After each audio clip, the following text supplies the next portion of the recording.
Study IQ IAS, आपका selection हमारा mission.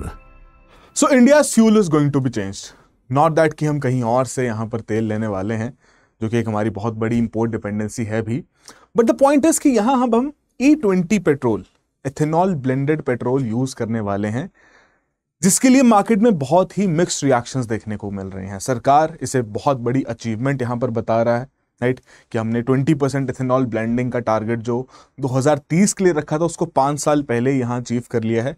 But at the same time market में जो कंज्यूमर्स हैं उनका कुछ पॉजिटिव रिएक्शन नहीं है।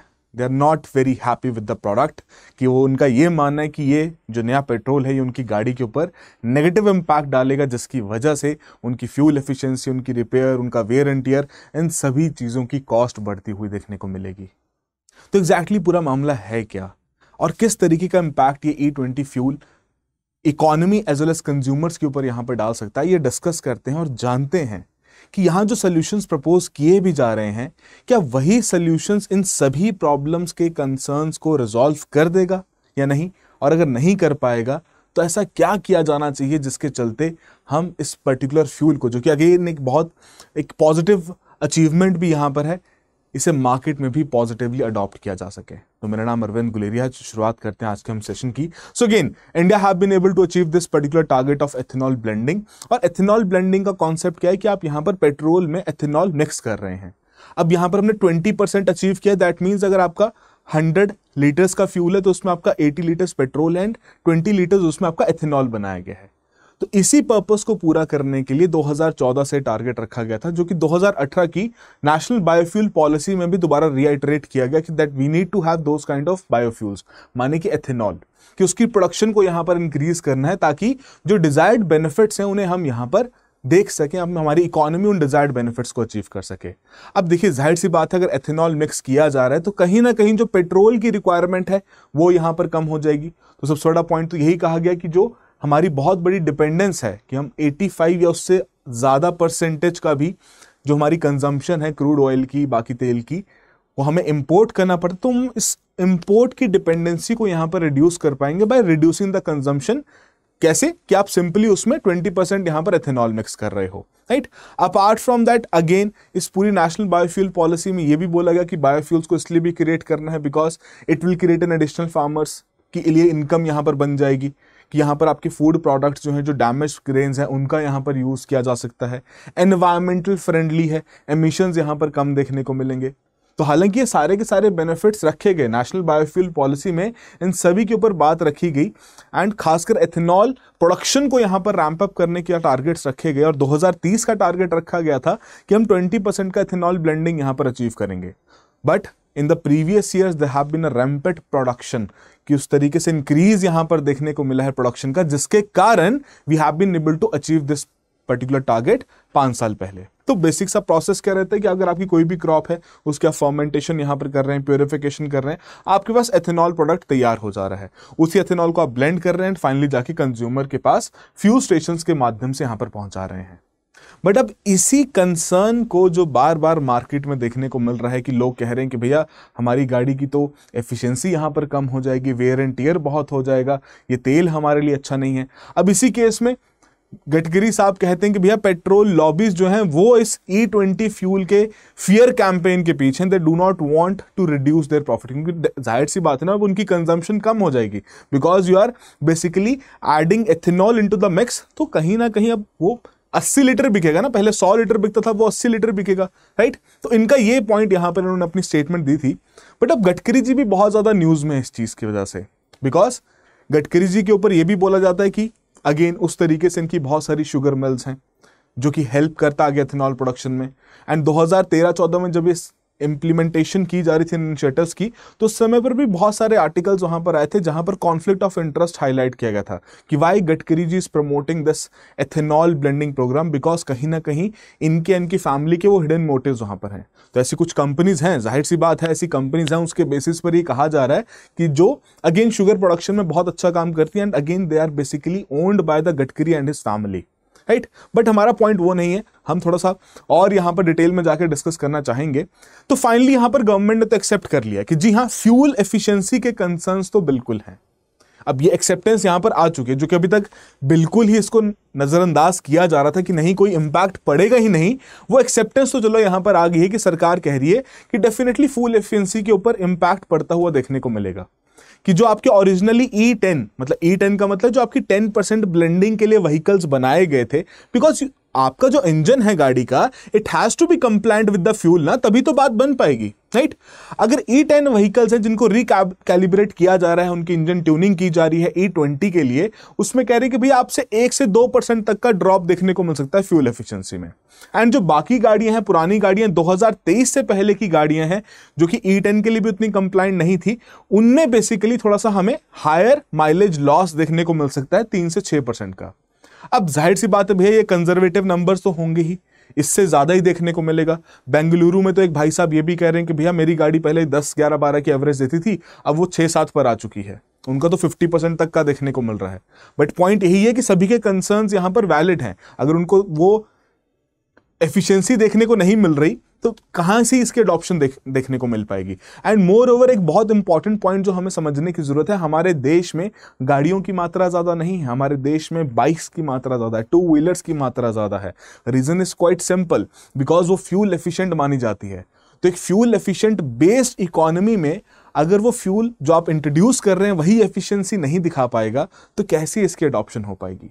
But apart from that, when it comes to the engine performance, power, torque, wear and tear, तो उस केस में ये चीज बिल्कुल हाईलाइट की गई by the automotive research association of India, Indian institute of petroleum, Indian oil corporation का R&D, इन सभी के द्वारा एक्सटेंसिव टेस्टिंग यहां पर कंडक्ट की गई। 1 लाख किलोमीटर्स तक इन्होंने गाड़ियां यहां पर टेस्ट की हैं और उसके बेस पर कहा है कि भैया कोई सिग्निफिकेंट डिफरेंसेस नहीं देखने को मिल रहे हैं when it comes to the performance of the vehicle. Efficiency में ड्रॉप बिल्कुल है। अब एफिशिएंसी का ड्रॉप अगर समझना हो तो उसकी साइंस यहां पर क्या कहती है कि देखिए जो आपका एथेनॉल है ना, जो हम उसमें ऐड कर रहे हैं पेट्रोल में, ये आपके पेट्रोल को और बर्न करने में हेल्प करता है, राइट, जिसकी वजह से जो कि एज एन ऑक्सीजनेट ये काम करेगा, जिसकी वजह से अगेन एमिशंस भी वहां पर कम से कम रहेंगे, बिकॉज बर्निंग कंप्लीट होती हुई देखने को मिलेगी। अब सिंस ये काम कर रहा है एज अ फ्यूल एक्सटेंडर, तो ऑयल यूज यहां पर आपका डेफिनेट सी बात है कम हो जाएगा। जो आप पहले 100 लीटर यूज कर रहे थे, आप सिर्फ और सिर्फ 80 लीटर यहां पर यूज करोगे। बट द पॉइंट इज कि जो एथेनॉल है उसकी जो एनर्जी डेंसिटी है कि भैया 1 लीटर में कितनी एनर्जी प्रोड्यूस कर सकता है, वो एनर्जी डेंसिटी यहां पर कम देखने को मिलती है एज कंपेयर टू पेट्रोल, जिसकी वजह से आपको ज्यादा फ्यूल बर्न करना पड़ेगा to get the same energy, to get the same, या आप ये मान लीजिए कि 10 किलोमीटर जाने के लिए आपको थोड़ा ज्यादा फ्यूल यहां पर कंज्यूम करना पड़ेगा। तो ये एक साइंस यहां पर इसके पीछे रहती, जिसकी वजह से ये करंटली कंसर्न्स यहां पर हाईलाइट किए जा रहे हैं, जिसे अगेन सरकार ने भी यहां पर एक्सेप्ट कर लिया कि जी हां ये कंसर्न्स वैलिड हैं और हम इस प्रकार का एथेनॉल ब्लेंडेड फ्यूल में माइलेज का ड्रॉप डेफिनेटली यहां पर देख रहे हैं। बट यहां पर अगेन एक लोकल सर्कल्स के द्वारा बहुत एक्सटेंसिव यहां पर सर्वे कंडक्ट करवाया गया। 36,000 रिस्पोंडेंट्स ने इस सर्वे में पार्टिसिपेट किया और उनका यही कहना था कि जो आपके व्हीकल ओनर्स हैं, 3 में से 2 आपके व्हीकल ओनर्स हैं, राइट, वो यही कह रहे हैं जिन्होंने अपनी गाड़ियां 2022 से उससे पहले की परचेज करी हैं, कि उनकी केस में माइलेज की जो बात की जा रही है, एफिशिएंसी की जो बात की जा रही है, they have seen a significant drop 2025 में आते हुए, बिकॉज अगेन कि जो ब्लेंडेड पेट्रोल वहां पर वो यूज कर रहे हैं उसकी वजह से देखने को मिल रहा है, राइट। अब इसी केस में एक बहुत इंटरेस्टिंग पॉइंट भी यहां पर हाईलाइट किया जाता है कि जो आपकी यूसेज है E20 पेट्रोल की in the vehicles not design for it, definitely वो तो रिड्यूस करेगा ही, वो तो हमने पहले भी समझ लिया कि भैया पुरानी गाड़ियों में कंसर्न आने ही आने वाला है। बट अगर ये देखा जाए कि क्या वो सरकार के इस मैंडेट को सपोर्ट करते हैं कि भैया E20 फ्यूल होना चाहिए नहीं होना चाहिए, 12% कह रहे हैं भैया सपोर्ट करते हैं, 44% तो कंप्लीटली अपोज कर रहे हैं, बोले रिवोक कर देना चाहिए। अगेन जो बाकी 22% है वो यहां पर क्या कहता है, वो कहता है कि भैया हम अपोज करते हैं करंट मैंडेट को, बट अगर इसमें कुछ चेंजेस लाए जाएं, कुछ सपोर्ट दिया जाए कंज्यूमर को, तो डेफिनेटली हर एक कंज्यूमर इसे एक्सेप्ट करेगा ही करेगा, बिकॉज जो बेनिफिट्स हैं एथेनॉल ब्लेंडेड प्रोग्राम के, या जो आपकी पूरी पेट्रोल यहां पर एथेनॉल ब्लेंडेड पेट्रोल जो यहां पर तैयार किया जा रहा है, उसके जो बेनिफिट्स हैं उन्हें यहां पर नजरअंदाज नहीं किया जा सकता। तो इसी वजह से कुछ ना कुछ मिटिगेशन मेजर्स भी यहां पर सजेस्ट किए गए हैं सरकार द्वारा कि भैया कहीं ना कहीं जो आपके ऑटोमेकर्स हैं, जो आपके ऑटोमोबाइल मैन्युफैक्चरर्स हैं, उन्हें यहां पर E20 कंपैटिबल मटेरियल्स को इंटीग्रेट करना पड़ेगा, बिकॉज इस केस में जो आपकी इंजन रबर्स रहती हैं, राइट, गैस्केट्स रहती हैं, रबर गैस्केट्स, उनमें बहुत ज्यादा कंसर्न है कि प्लास्टिक के साथ ढंग से रिएक्ट नहीं करता, राइट, तो उसमें सिलिकॉन मटेरियल या तो यूज किया जाए, है ना, कोरोजन रेजिस्टेंट रबर कंपोनेंट्स यहाँ पर यूज किया जाए। इंजन ट्यूनिंग एक बहुत इंपॉर्टेंट पॉइंट यहाँ पर हाईलाइट किया जा रहा है कि लोगों को इंजन ट्यूनिंग तो यहाँ पर करवानी पड़ेगी। स्टैंडर्ड सेट किए गए हैं आपके BIS द्वारा, राइट, एंड ऑटोमोटिव इंडस्ट्रीज जो आपके स्टैंडर्ड्स हैं, उन्होंने ऑलरेडी कोरोजन इनहिबिटर्स को यहाँ पर बोल दिया कि भैया E20 ब्लेंड्स में तो आपके उनको इंक्लूड करना ही करना है। एंड अपार्ट फ्रॉम दैट जो रबर गैस्केट्स और जो आपकी फ्यूल सिस्टम सील्स होती है ना, उनको यहाँ पर रिप्लेस करना पड़ेगा, हर 20 से 30 हजार किलोमीटर बाद उसको रिप्लेस करना पड़ेगा, राइट। एंड ये कहा जा रहा है कि भैया ये लो कॉस्ट चीज है और आप इसको इजीली अडाप्ट भी कर सकते हैं। बट सबसे बड़ा पॉइंट यहां पर ये है ना कि अगर हमें इस चीज को अडाप्ट करना है और उसके बेनिफिट्स यहां पर देखने, जो कि अगेन पिछले कुछ सालों में हमें सिग्निफिकेंटली देखने को मिले भी हैं, right, that we have been able to save our foreign exchange because हमें इंपोर्ट अब कम करना पड़ रहा है। Apart from that carbon dioxide के जो एमिशंस हैं उनमें रिडक्शन सब्सटेंशियली देखने को मिली है। एंड क्रूड ऑयल को भी इजिली हम सब्सटीट्यूट यहां पर कर पाए हैं, right. And it has all been possible because 2014 में हम मात्र 1.53% की ब्लेंडिंग देख पा रहे थे, पर 24 में आते आते 15% यहां पर हो गया। बट अगर ये कंसर्न, ये जो सजेशन दिए जा रहे हैं जो कि कंज्यूमर के एंड पर भैया या मैन्युफैक्चरर्स के एंड पर उन्हें अडॉप्ट करना है, तो ये चीज तो तभी पॉसिबल हो पाएगी ना जब कंज्यूमर के पास ऑप्शंस अवेलेबल रहेंगी। बट यहां तो सरकार ये भी कह रही है कि वो ऑप्शन भी नहीं रहेगा, कि बिकेगा तो सिर्फ और सिर्फ E20 फ्यूल बिकेगा, आपके पास ज्यादा ऑप्शंस ही नहीं है। अब एक और चीज सोची जाए, यार कंज्यूमर शायद E20 फ्यूल को अडॉप्ट कर भी ले, अगर सरकार इतना ही स्ट्रेस देके कह रही है कि जी हाँ आपकी व्हीकल की परफॉर्मेंस या उसकी जो पावर है उसके ऊपर असर नहीं, सिर्फ माइलेज के ऊपर फर्क है, तो शायद कंज्यूमर एक्सेप्ट कर भी ले। बट उसके लिए यहां पर एक बहुत बड़ा पॉइंट क्या था कि नीति आयोग ने 2021 में कहा था कि एथेनॉल ब्लेंडिंग की वजह से जो तेल का दाम है वो कम देखने को मिलेगा। बिल्कुल सही बात है, और उसी पर्टिकुलर 2021 की रिपोर्ट का स्क्रीनशॉट है। अब 2021 के बेस पे प्राइसेस यहां पर सेट किए गए, और देखिए जो आपका ये एथेनॉल बनाया भी जा रहा है, शुगर केन, बी मोलासिस, सी मोलासिस, डैमेज फूड ग्रेन्स, इन सभी के थ्रू यहां पर ये बनाया जाता है, ठीक है जी। या फिर आपको सरप्लस राइस FCI के पास से आ रहा है, तो इन सभी के केसेस में कितना आपका प्राइस आएगा पर लीटर के हिसाब से वो यहां पर मेंशन किया गया है, what would be the price, right. But वो प्राइस तो आगे ट्रांसफर हो ही नहीं रहा। अगर वही प्राइस देखा जाए जो रिसेंट डेटा यहां पर कहते हैं कि E20 का फ्यूल कॉस्ट कर रहा है currently 61 rupees per litre including the GST to produce, ठीक है जी। वहीं प्योर पेट्रोल की कॉस्ट यहां पर 95 रुपीज पर लीटर की है दिल्ली में। तो रिटेल प्राइसेस तो भैया सेम ही देखने को मिल रहे हैं, उसमें तो कोई फर्क ही नहीं है। सिग्निफिकेंट डिफरेंस यहां पर प्राइस में, प्रोडक्शन की प्राइस में है। अगर आप यही पास ऑन नहीं करेंगे तो कहां से अडॉप्शन आएगी?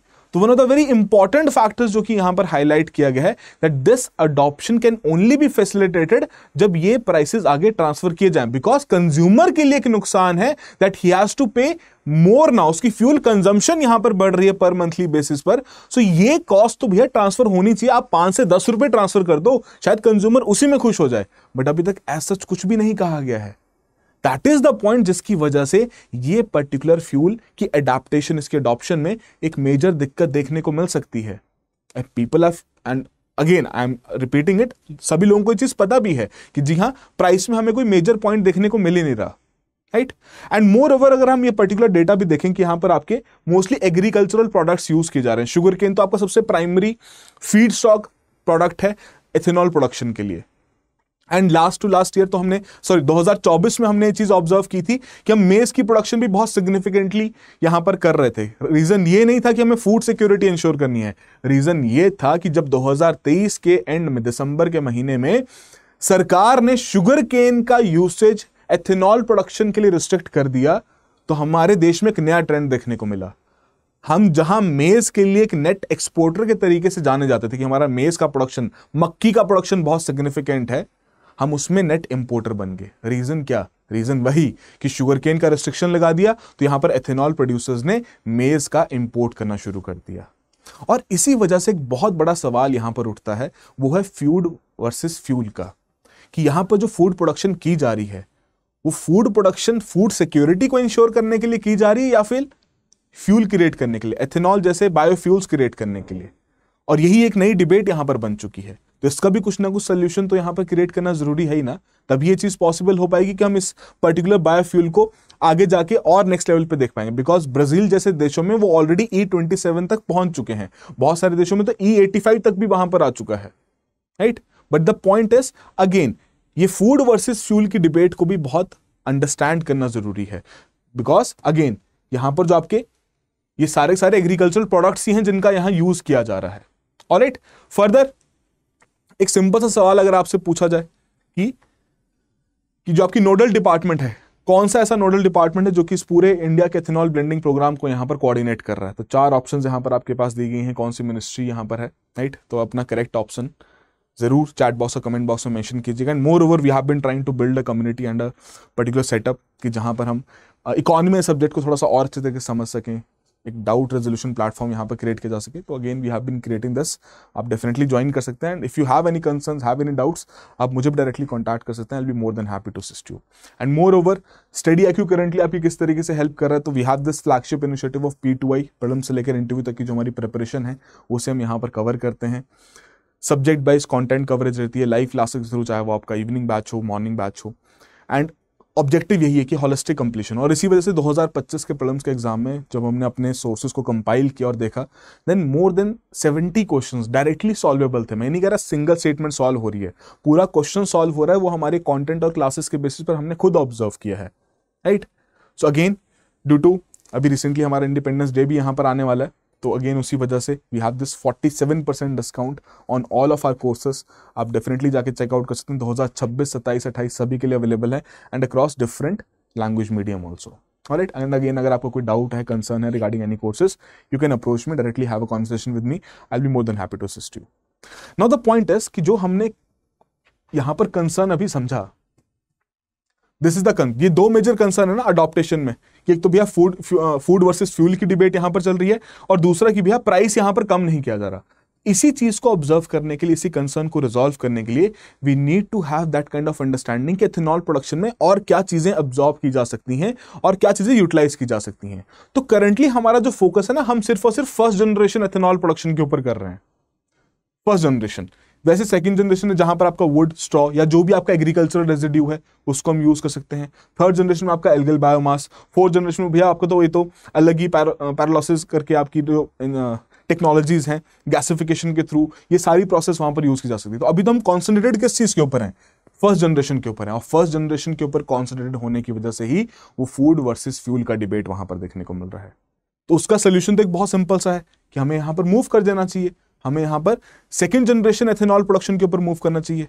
तो वही स्ट्रेटेजिक रिकमेंडेशंस यहां पर हैं कि इंडिया के पास जो इतना बड़ा एग्रीकल्चरल रेजिड्यू का एक बहुत बड़ा क्वांटिटी है, since we are agrarian economy, तो उसे यहां पर यूज किया जाए ताकि एथेनॉल की प्रोडक्शन भी होती रहे, बायोफ्यूल की जो हमारी डिमांड है उसे भी पूरा कर सकें, एंड किसी भी तरीके से फूड सिक्योरिटी को हम यहां पर कॉम्प्रोमाइज ना करें, राइट? एंड फर्दर जो आपकी प्रधानमंत्री जीवन ईंधन योजना जो यहाँ पर रखी गई है, जीवन योजना जो यहाँ पर रखी गई है, उसको और एक्सपैंड किया जाए, एंड 2G प्लांट जो है जो कि अभी करंटली बहुत ही कम है, उनको और यहाँ पर फर्दर इंक्रीज किया जाए, राइट? एंड इसी में आपके जो लिग्निन बायोमासेस, राइट, अब ये आपका एग्रीकल्चर रेजिड्यू से ही निकलेगा, एक तरफ आपका एथेनॉल प्रोडक्शन रहेगा, दूसरी जगह आपका लिग्निन बायोमास यहाँ पर निकलेगा।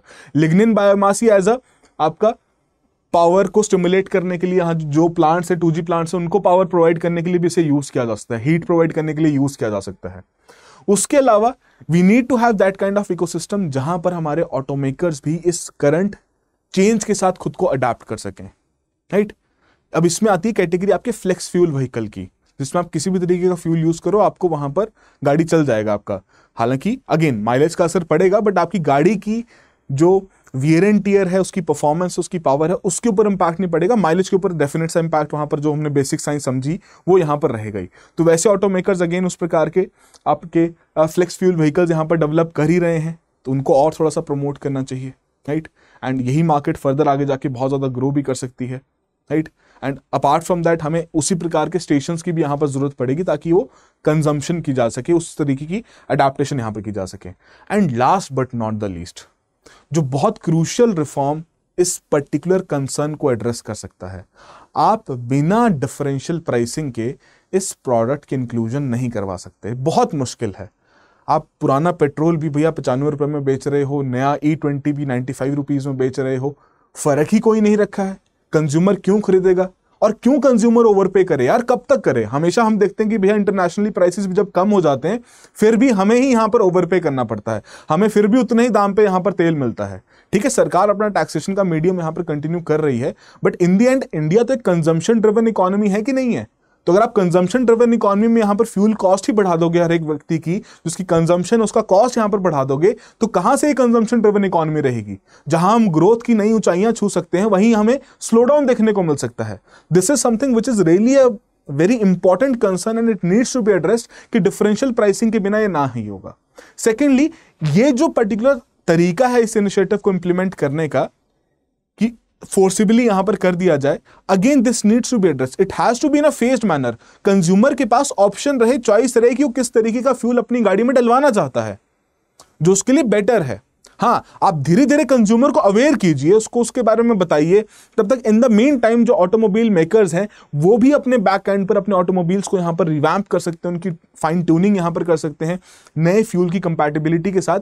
But directly imposing certain points की नहीं, भैया अब आपको यही तेल मिलेगा, तो ये तो शायद एक बहुत नेगेटिव इंपैक्ट भी क्रिएट कर सकता है ओवरऑल इंडियन इकोनॉमी के लिए भी एंड इस पर्टिकुलर ऑटोमोबाइल सेक्टर के लिए भी. राइट. फर्दर जो आपके ऐसे व्हीकल्स हैं, अब आप चाहते हैं कि भैया उन व्हीकल्स की ज्यादा खरीद बढ़े, जैसे आप ईवी सेगमेंट में भी चाह रहे थे, उसी का ऑब्जेक्टिव यहां पर भी आपका रेप्लिकेट हो रहा है. अगर वही चीज आप चाहते हो, भैया टैक्स बेनिफिट्स प्रोवाइड किए जाएं, क्यों ना दिए जाएं. अडॉप्टेशन या अडॉप्शन किसी भी नए प्रोडक्ट की, किसी भी नई सर्विस की, वो तभी हो पाती जब भैया वहां पर कंज्यूमर को कुछ बेनिफिट दिखे. आपने बेनिफिट तो बेनिफिट छोड़ो, वो एनवायरमेंटल बेनिफिट ना एक्सेप्ट करने में समय लगेगा. आप बोले कंज्यूमर को ये बताएं कि जी हाँ आपका क्रूड का यहाँ पर जो इंपोर्ट है वो कम हो जाएगा, फॉरेक्स अर्निंग्स यहाँ पर हमारी बढ़ जाएंगी, अपार्ट फ्रॉम दैट कहीं ना कहीं आपके एनवायरनमेंट के ऊपर पॉजिटिव इंपैक्ट पड़ेगा, वो बहुत दूर की चीज है. उस चीज में इंपैक्ट आने में समय लगेगा. बट द पॉइंट इज, जो सबसे शॉर्ट टर्म गोल, जो शॉर्ट टर्म गेन यहां पर हो सकता है कंज्यूमर को, अगर आप वही प्रोवाइड नहीं करोगे तो अडैप्टेशन कहां से हो पाएगी. एंड फर्दर कंज्यूमर्स की अवेयरनेस के लिए डेफिनेटली उस प्रकार के प्रोग्राम्स यहां पर रन करने चाहिए और हर एक पेट्रोल स्टेशन पर वहां पर रन करने चाहिए, ताकि कंज्यूमर को बताया जा सके कि भैया आप कौन सा तेल अपनी गाड़ी में डलवा रहे हो. रिसेंटली मैं खुद गया था, मैंने अपने जो वहां भैया थे जो तेल डाल रहे थे, मैंने उनसे भी पूछा कि सर आपको पता है ये E20 है, E10 है, क्या है, ये नॉर्मल पेट्रोल है? करते हमें नहीं पता, बस आप ये पेट्रोल है. उनका ये लॉजिक था. राइट. तो अवेयरनेस लानी पड़ेगी, तभी जाके कंज्यूमर भी इस चीज को अडॉप्ट कर पाएगा. So all in all it is not about the intent. Intent बढ़िया है, इंटेंट में कोई कमी नहीं है, इंटेंट बिल्कुल सही है कि जी हां आप एक अच्छा प्रोडक्ट लाके यहां पर बेहतर रिजल्ट्स देखना चाहते हो, ओवरऑल इकोनॉमी के लिए अच्छे रिजल्ट देखना चाहते हो. But when it comes to the consumer, जब आप उसकी इंप्लीमेंटेशन की बात की जाए तो वो यहां पर कंसर्न्स रेस करती हैं. तो अगर ये इंप्लीमेंटेशन रिजॉल्व हो जाए तो डेफिनेटली ये कंसर्न्स भी यहां पर रिजॉल्व हो जाएंगे. तो आई होप आप सभी के लिए कुछ ना कुछ वैल्यू एडिशन यहां पर जरूर हुआ हो. So that will be all the very best. Have a good preparation. Study IQ IAS, आपका सिलेक्शन हमारा मिशन.